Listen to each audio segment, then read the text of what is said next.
Okay, so this is a video for lab number 6, looking at the op-amp circuits. The first op-amp we're going to look at is the non-inverting amplifier schematic, which is shown to you in figure 9.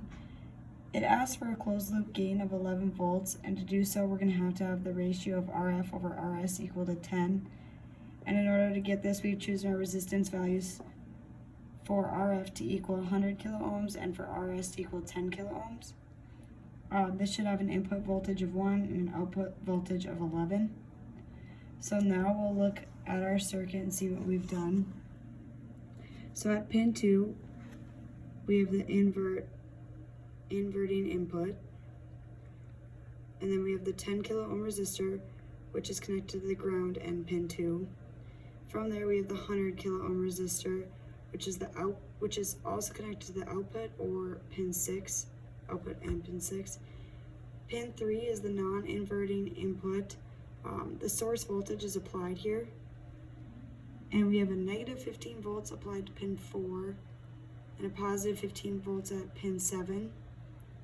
And pin 6 to ground, or your output, should equal 11 volts, which you can check using your multimeter.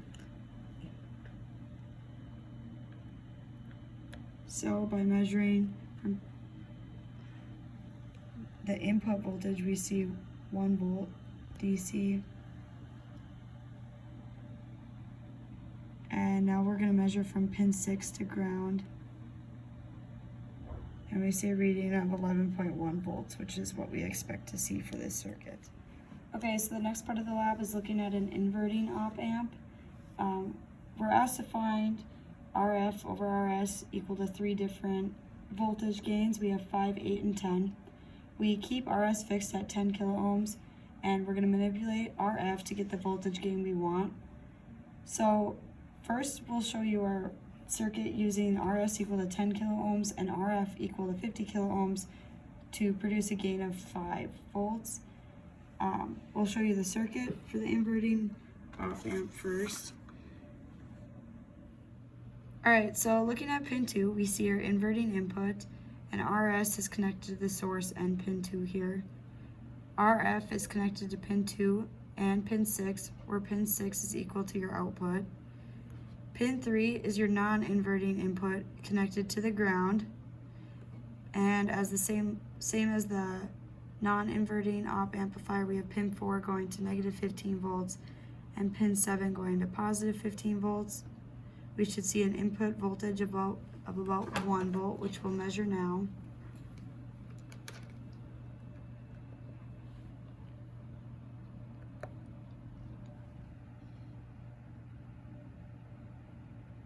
And we see this equal to 1 volt. Now for the output from pin 6 to ground,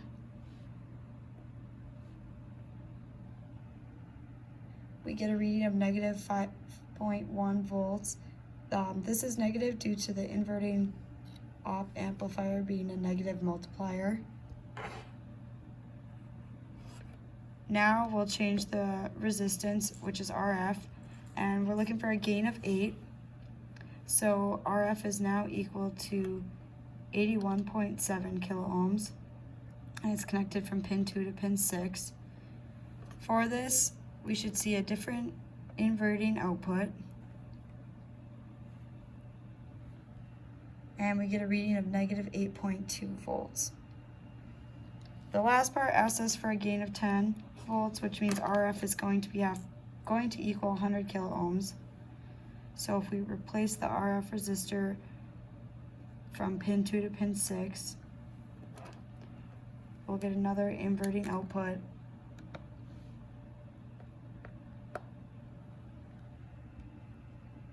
And we see this equal to negative 10 volts, again, because the inverting output is a negative multiplier. Okay, so this is a video looking at the last op-amp we'll look at, and it's the inverting summing op-amp. This is essentially the same as the inverting op-amp. The only difference is we're going to have 2 applied voltages at pin 2. So we'll have VA equal to 1 volt and VB equal to 5 volts. We're going to keep RF constant at 33 kilo ohms, and that's from pin 2 to pin 6.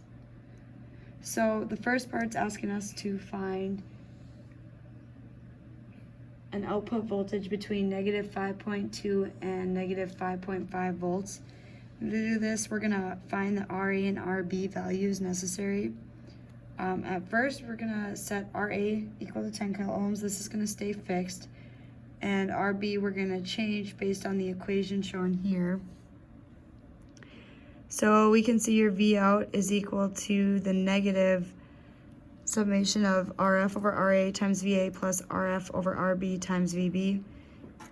Here we set RA equal to 10 kilo ohms, and by getting the V out we want, we can find RB set to 82 kilo ohms, and we should see an output voltage of around negative 5.3 volts, which we'll test here with the RB resistor equal to 82 kilo ohms.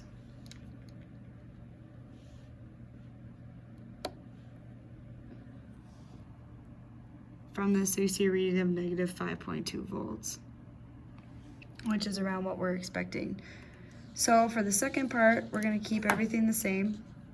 RA is gonna stay at 10 kilo ohms, VA 1 volt, VB 5 volts, but we're gonna change RB. And we did this again by looking at the equation and trying to find our V out to be between negative 6.4 and negative 6.6 volts. When plugging in numbers to this equation, we found the 52 kilo ohm resistor to be equal to RB to get the voltage output we want. So we've changed RB here to 52 kilo ohms. And again, we'll measure the voltage output. And we see a reading of negative 6.5 volts.